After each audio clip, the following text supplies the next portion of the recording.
نضيء بنورنا الدنيا وننشر في الفضاء أملا ونعلي عزم همتنا فمن طلب العلا وصل.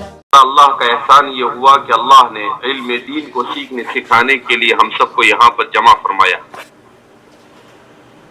اس وقت کوئی لمبی چوڑی تقریر کرنا مقصود نہیں ہے. محض اللہ کی توفیق سے بیت اللہ کا حج کرنے کی توفیق اس سال میسر ہوئی.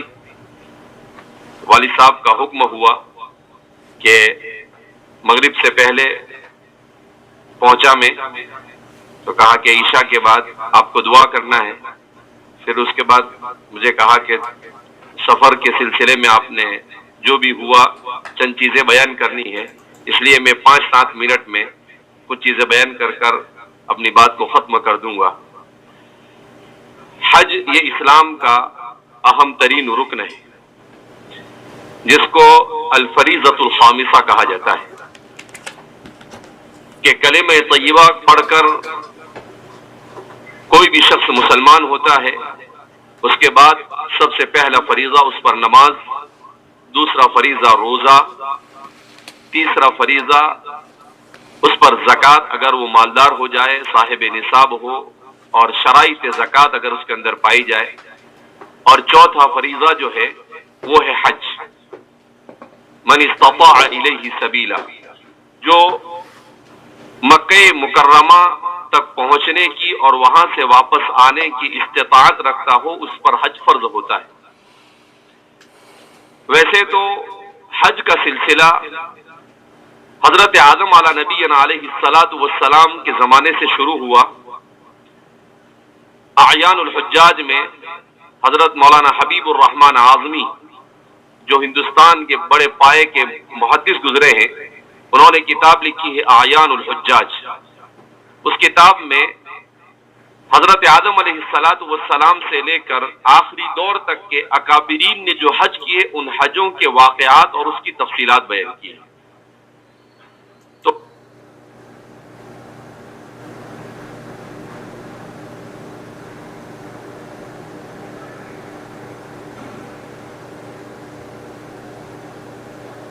اس میں پیدل 1000 مرتبہ مکہ مکرمہ کے سفر کیے، جس میں آپ نے 300 حج کیے اور 700 عمرہ کیے. تو آپ ہر سال تشریف لے جاتے تھے. 300 مرتبہ آپ نے حج کیے اور 700 مرتبہ آپ نے عمرے کا سفر کیا ہندوستان سے لے کر مکہ مکرمہ تک. اسی سے حج کے اس اہم ترین فریضے کو سمجھا جا سکتا ہے. فضائل اعمال میں قطب الاقطاب حضرت مولانا زکریا صاحب شیخ الحدیث نور اللہ مرقدہ برد اللہ مضجعہ نے حج کے سلسلے میں بیان کیا کہ حج میں 2 چیزیں پائی جاتی ہیں.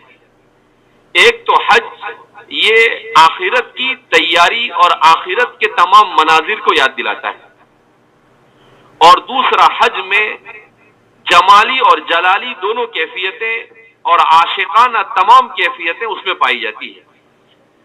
تو آپ نے لکھا، آپ نے حیرت انگیز انداز میں حج کو سمجھایا ہے. آپ نے لکھا ہے کہ حج جو ہے یہ بالکل اگر ہم اسے آخرت کی زندگی پر غور کریں تو ایسا لگتا ہے جیسے آخرت کی تیاری کے لیے حج کروایا جاتا ہے. کہ جب کوئی آدمی اپنے گھر سے نکلتا ہے حج کے لیے تو کچھ لوگ اس کو گھر سے الوداع کر دیتے ہیں. جیسے کوئی آدمی جب انتقال کر جاتا ہے تو کچھ لوگ اس کو وہیں سے جنازے میں رکھ کر گھر سے الوداع کر دیتے ہیں، جیسے عورتیں اور بچے وغیرہ. پھر اس کے بعد کچھ لوگ اس کے جنازے کے ساتھ جاتے ہیں مسجد تک یا جہاں تک نماز پڑھنی ہے وہاں تک. پھر کچھ لوگ وہاں سے آ جاتے ہیں. ایسے ہی جب حاجی جاتا ہے تو کچھ لوگ اپنے گاؤں کے اسٹیشن تک یا اپنے قریب کے اسٹیشن تک جاتے ہیں، واپس آ جاتے ہیں. کچھ لوگ اس کو قبر میں دفنانے تک رہتے ہیں. تو یہاں پر بھی حاجی کو کچھ لوگ بمبئی یا دلی ایئرپورٹ پر چھوڑ کر واپس آ جاتے ہیں، اور پھر وہ آگے کا سفر اکیلا کرتا ہے. جب وہ اکیلا ہو جاتا ہے تو کہا جیسے مردے کو 2 کفن پہنائے جاتے ہیں اسی طریقے سے اس کو بھی 2 احرام پہنا دیے جاتے ہیں کہ اب یہ آپ کی آخرت کا سفر کیا ہو چکا ہے، شروع ہو چکا ہے. یہاں سے آپ سلے ہوئے کپڑے نہیں پہن سکتے، آپ خوشبو نہیں لگا سکتے، آپ اپنے بال نہیں کاٹ سکتے، آپ اپنے ناخن کو نہیں کاٹ سکتے ہیں. تو بالکل ایسا لگتا ہے جیسے اس کو آخرت کی طرف بلایا جا رہا ہے. اور پھر اس کے بعد جب وہ مکہ مکرمہ پہنچتا ہے تو دیواناوار مجنون کی طرح اللہ کے گھر کا طواف کرتا ہے، لبیک اللہم لبیک لبیک لا شریک لک لبیک ان الحمد والنعمت لک والملک لا شریک لک کہتے ہوئے. پھر آپ نے لکھا کہ اس کے بعد جب وہ وہاں پہنچتا ہے تو 8 تاریخ کو مینا کا قیام اور وقوف یہ مسنون ہے، اور 9 تاریخ کو عرفہ کا قیام اور وقوف یہ واجب، فرض اور رکن ہے. اب جب یہ رکن ہے تو فرماتے ہیں کہ عرفہ کو عرفہ کیوں کہتے ہیں اور عرفہ میں حاجی قیام کیوں کرتا ہے؟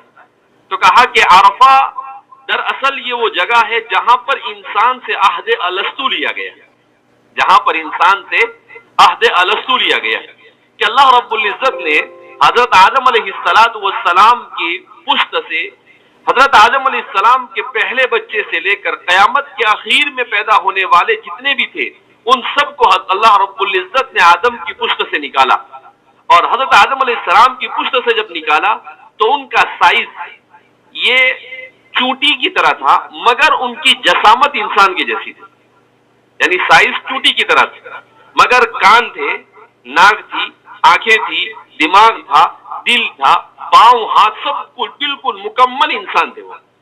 اور پھر اللہ رب العزت نے انسانوں سے پوچھا تھا الست بربکم قالوا بلا، تو کہا یہ عہد الست میدان عرفہ میں لیا گیا. احادیث سے ثابت ہوتا ہے کہ عہد الست کہاں پر لیا گیا؟ میدان عرفہ میں. کہا انسان کو اللہ رب العزت وہ عہد الست یاد دلانے کے لیے کہ تو یہ کہہ چکا ہے پہلے کہ اللہ میں تیرے علاوہ کسی کی عبادت نہیں کروں گا، اور ابھی دنیا کے دوسرے جمیلوں میں پڑا ہوا ہے، تو یاد کر ذرا اپنے اس عہد کو. وہ یاد دلاتا ہے اللہ. اور پھر آپ نے ایک عجیب بات لکھی، آپ نے لکھا کہ اسی کے ساتھ ساتھ اللہ رب العزت نے احادیث مبارکہ میں ہے کہ حشر بھی عرفہ میں ہوگا. حشر بھی کہاں پر ہوگا؟ عرفہ.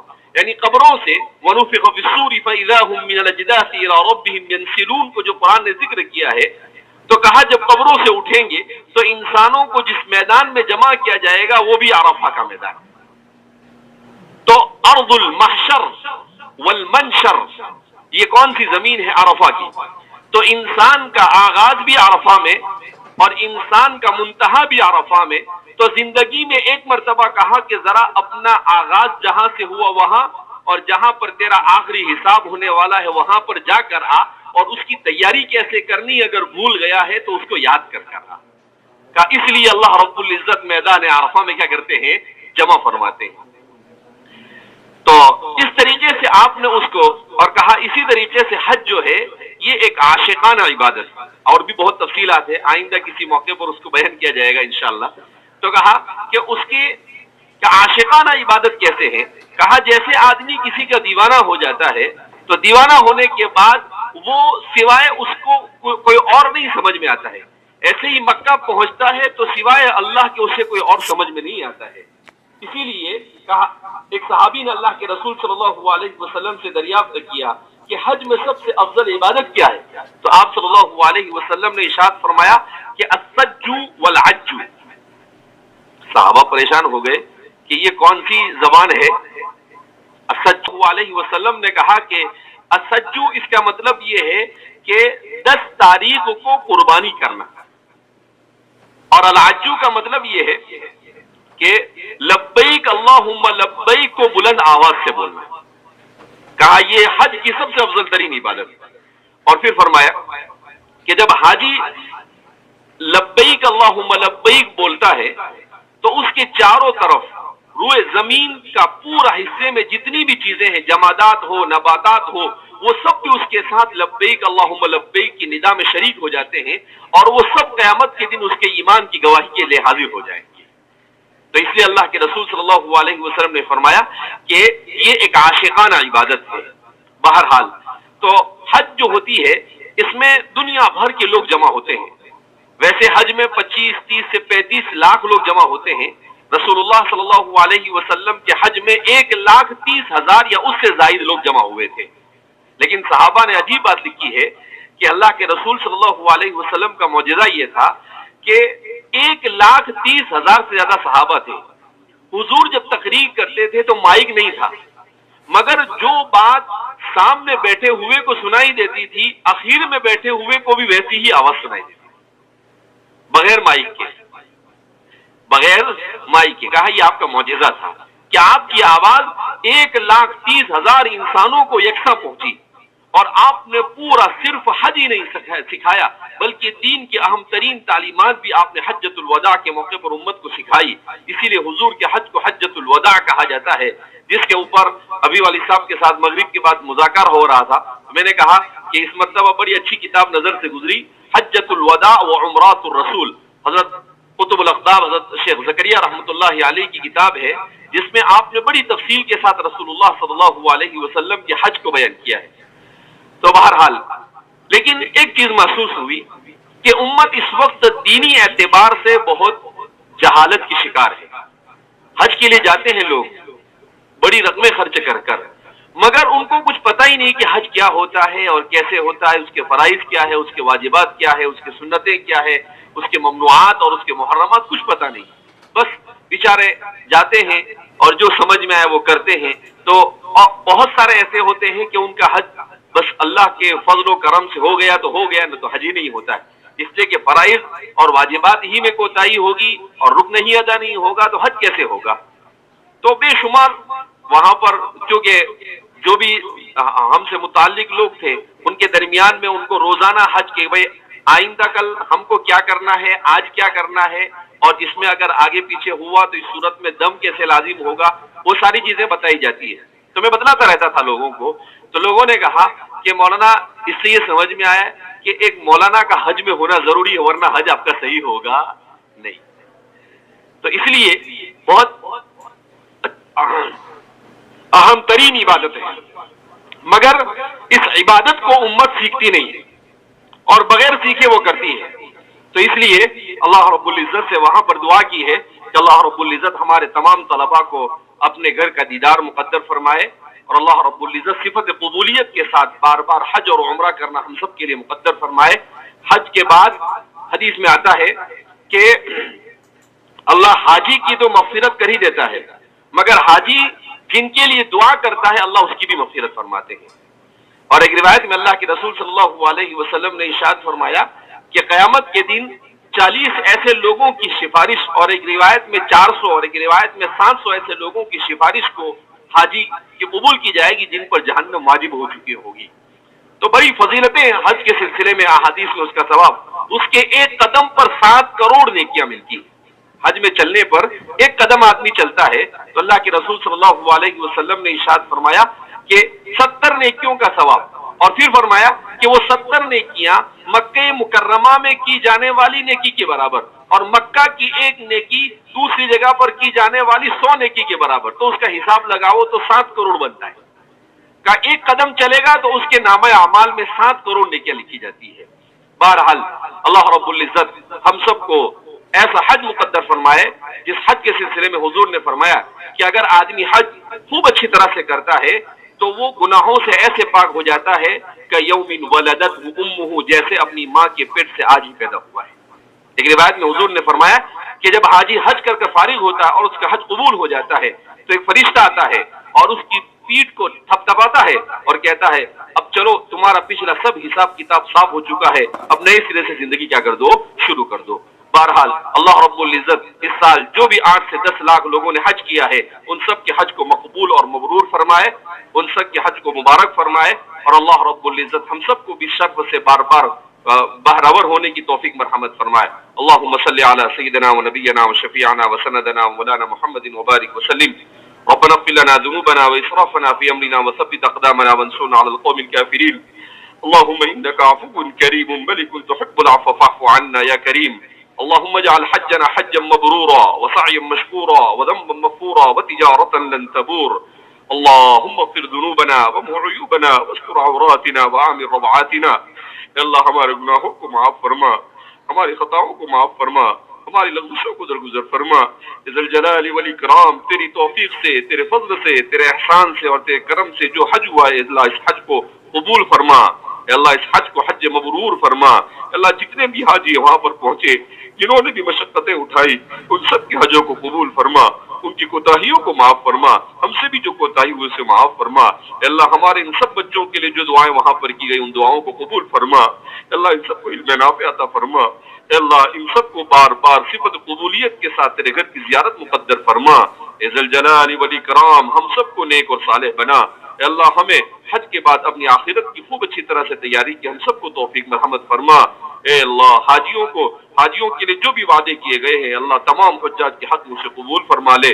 اے ذل جلال والاکرام، اے پروردگار عالم، نبی کریم صلی اللہ علیہ وسلم کی امت کی کشتی بھور میں ہے۔ اے اللہ اس حج کی برکت سے امت کی پریشانیوں کو دور فرما دے۔ اے اللہ امت ہر جگہ پریشان حال ہے، کوئی روزی سے پریشان ہے، اے اللہ کوئی اولاد سے پریشان ہے، اے مولا کریم کوئی ملک کے حالات سے پریشان ہے، اے اللہ کوئی جیل میں پھنسا ہوا ہے، کوئی مظلومیت کے ساتھ زندگی گزار رہا ہے، کوئی مغلوبیت کے ساتھ زندگی گزار رہا ہے، کوئی آفتوں بیماریوں بلاؤں اور مصیبتوں کے ساتھ زندگی گزار رہا ہے۔ اے اللہ سب کو ہر طرح کی مصیبتوں اور پریشانیوں سے نجات نصیب فرما۔ اے ذل جلال والاکرام، اے پروردگار عالم، اے اللہ تیری رضا والے اعمال کی توفیق مرحمت فرما، تیری ناراضگی سے ہماری حفاظت فرما۔ اے مولا کریم ہمارے دلوں کو صاف اور ستھرا بنا دے، حسد سے، کینہ سے، کپٹ سے ہماری حفاظت فرما، بد اخلاقی سے، بدکرداری سے، بدعمالی سے ہماری حفاظت فرما۔ اے اللہ ہمیں اپنی اس دنیا میں آنے کے مقصد کو یاد رکھنے کی توفیق مرحمت فرما۔ اے اللہ ہمیں تو نے اس دنیا میں کھانے پینے اور سونے کے لیے نہیں بھیجا، اے اللہ تو نے ہمیں اس لیے بھیجا کہ ہم تیری عبادت کریں۔ وما خلقت الجن والانس الا ليعبدون، اے اللہ ہمیں اپنے اس مقصد کو ہمیشہ یاد رکھنے کی توفیق مرحمت فرما۔ اے اللہ شیطان مردود سے حفاظت فرما، ہمارے اپنے نفس کے شر سے حفاظت فرما۔ اے مولا کریم، اے ذل جلال والاکرام ہمارے ان تمام طلباء کو علم نافع عطا فرما۔ اے اللہ انہیں علم کے لیے خوب محنت کرنے کی توفیق مرحمت فرما، سستی اور کاہلی سے، غفلت سے ان کی حفاظت فرما۔ اے اللہ موبائل کے فتنے سے ہمارے ان بچوں کی حفاظت فرما۔ اے ذل جلال والاکرام ان کو یکسوئی کے ساتھ علم کے پیچھے اسی طرح سے محنت کرنے کی توفیق مرحمت فرما۔ اے اللہ جیسا کہ مولا کریم ہمارے سلف صالحین نے علم کے لیے قربانیاں دی، عبد الرحمن جوزی جیسا علم عطا فرما، جلال الدین سیوطی جیسا علم عطا فرما، امام حجر اسقلانی جیسا علم ہمارے بچوں کو عطا فرما، امام راضی جیسی تفسیر کا علم عطا فرما، عبداللہ ابن عباس کی طرح علوم قرآن کو منکشف فرما۔ اے مولا کریم ہمارے ان طلباء میں محدثین پیدا فرما، مفسرین پیدا فرما، متکلمین پیدا فرما، اسلام کے مخلص داعی پیدا فرما۔ اے اللہ تیری دین کی سربلندی کے لیے ہم سب کو قبول فرما لے۔ اے مولا کریم اسلام کو سربلندی نصیب فرما۔ اے اللہ اے مولا کریم مسلمانوں کی مغلوبیت اور مظلومیت کو ختم فرما دے۔ اے اللہ مسلمانوں کو عروج نصیب فرما۔ اے ذل جلال والاکرام ہم سب کو صرف تیرے پاس مانگنے والا بنا۔ اے مولا کریم اے اللہ ہمارے حق میں جو بھی کوتاہیاں ہو اسے معاف فرما۔ اے اللہ وہاں پر جو دعائیں جس مقام پر کی گئی ان تمام دعاؤں کو قبول فرما لے۔ اے اللہ اے مولا کریم اے ذل جلال والاکرام اے اللہ حج کے بعد کی زندگی میں یکسوئی کے ساتھ تیری عبادت اخلاص کے ساتھ کرنے کی توفیق مرحمت فرما، صرف ہمیں نہیں بلکہ تمام حجاج کو یہ توفیق نصیب فرما۔ اے ذل جلال والاکرام اے پروردگار عالم ہم نے جو مانگا عطا فرما، جو مانگنے سے رہ گیا وہ عطا فرما، ہم نے اپنے اعتبار سے مانگا تو اپنے شان نشان عطا فرما۔ اے اللہ جامعہ کے لیے جو دعائیں کی گئی ان تمام دعاؤں کو قبول فرما۔ اے اللہ جامعہ کی ضرورتوں کو اور دین کے جتنے بھی ادارے ہیں، دارالعلوم دیوبند ہے، ندوۃ العلماء ہے، اے اللہ جتنے بھی دینی مدارس ہے، جتنے بھی دینی مراکز ہے، دعوت و تبلیغ کے خانقاہ ان سب کی ضرورتوں کو اپنے خزانے غیب سے پورا فرما۔ اے اللہ حاسدین کے حسد سے، فتین کے فتنے سے، شریروں کی شرارت سے، دشمنوں کی عداوت سے ان کی حفاظت فرما۔ اے مولا کریم دین دنیا ترقیات سے مالا مال فرما۔ اے اللہ جتنے بھی تعمیری اور تعلیمی منصوبے ہوں تمام کے تمام منصوبوں میں کامیابی نصیب فرما۔ اے مولا کریم اسلام کی سربلندی کے لیے اخلاص کے ساتھ ہمیں کام کرنے کی توفیق مرحمت فرما، ریاکاری سے، عجب سے، کبر سے، فخر سے، اے اللہ خیانت سے، چوری سے، زنا سے اور ہر طرح کے چھوٹے بڑے گناہوں سے ہم سب کی حفاظت فرما۔ اے مولا کریم اے ذل جلال والاکرام تو راضی ہو جائے ایسے اعمال کی توفیق مرحمت فرما۔ اے اللہ نبی کریم صلی اللہ علیہ وسلم نے اور تمام انبیاء اور صالحین نے جیسی بھی بھلائیاں تجھ سے مانگی وہ تمام بھلائیوں میں ہمارا حصہ نصیب فرما، جتنی برائیوں سے پناہ مانگی ان تمام برائیوں سے ہمیں بھی ہماری بھی حفاظت فرما دے۔ اے مولا کریم جب ہم اس دنیا سے جا رہے ہو تو ہم سے راضی ہو اور ہماری زبان پر کلمہ لا الہ الا اللہ محمد رسول اللہ جاری ہو جائے سے فیصلے فرما۔ اے مولا کریم تیری رضا والی زندگی نصیب فرما، اسلام کے ساتھ زندگی نصیب فرما اور ایمان کے ساتھ موت مقدر فرما۔ اے اللہ فتنوں کا زمانہ ہے، ہر طرف سے فتنے ہمارے طرف منڈلا رہے ہیں۔ اے مولا کریم ہم کمزور ہیں، اے اللہ ہم اس کا مقابلہ نہیں کر سکتے ہیں سوائے اس کے کہ تو ہماری مدد اور نصرت پر آ جائے۔ اے اللہ تو ہماری مدد اور نصرت فرما، ایمان اور اسلام پر استقامت نصیب فرما۔ اے اللہ ایمان اور اسلام پر استقامت نصیب فرما، قرآن اور نماز کا عشق نصیب فرما، رسول اللہ صلی اللہ علیہ وسلم کا عشق حقیقی نصیب فرما۔ اے اللہ تیرا عشق اور تیری محبت حقیقی ہم سب کو مقدر فرما دے۔ اے اللہ ہم سب کو تہجد کا اہتمام کرنے کی، چاشت اور اشراق کا اہتمام کرنے کی توفیق مرحمت فرما، مسجد کا احترام کرنے کی توفیق مرحمت فرما، علم کے تمام آلات کا احترام کرنے کی توفیق مرحمت فرما۔ اے اللہ ہمارے ان تمام طلباء کو باادب بنا دے، اے مولا کریم بے ادبی کو ان کی زندگی سے ختم فرما دے۔ اے ذل جلال والاکرام، اے پروردگار عالم ہم سب کو صرف تیری طرف رجوع کرنے والا بنا۔ اے اللہ تجھ پر بھروسہ اعتماد اور توکل کرنے والا بنا، صرف تجھی سے رو رو کر مانگنے والا بنا۔ اے اللہ کسی کے سامنے ہمیں کبھی ہاتھ پھیلانے کی نوبت آئے ایسے فیصلے سے ہماری حفاظت فرما۔ اے اللہ ہمیں کبھی کسی کا محتاج نہ بنا۔ اے اللہ ہماری تمام ضرورتوں کو اپنے خزانے غیب سے پورا فرما، حاضرین کی مغفرت فرما، حاضرین کی جائز تمناؤں کو پورا فرما۔ اے ذل جلال والاکرام ہماری دعا کو آقا نامدار احمد مصطفیٰ محمد مجتبی صلی اللہ علیہ وسلم کے صدقے طفیل میں قبول فرما۔ وصلی اللہ علی نبینا محمد وعلی آلہ واصحابہ اجمعین برحمتک یا ارحم الراحمین۔ الحمد للہ رب العالمین۔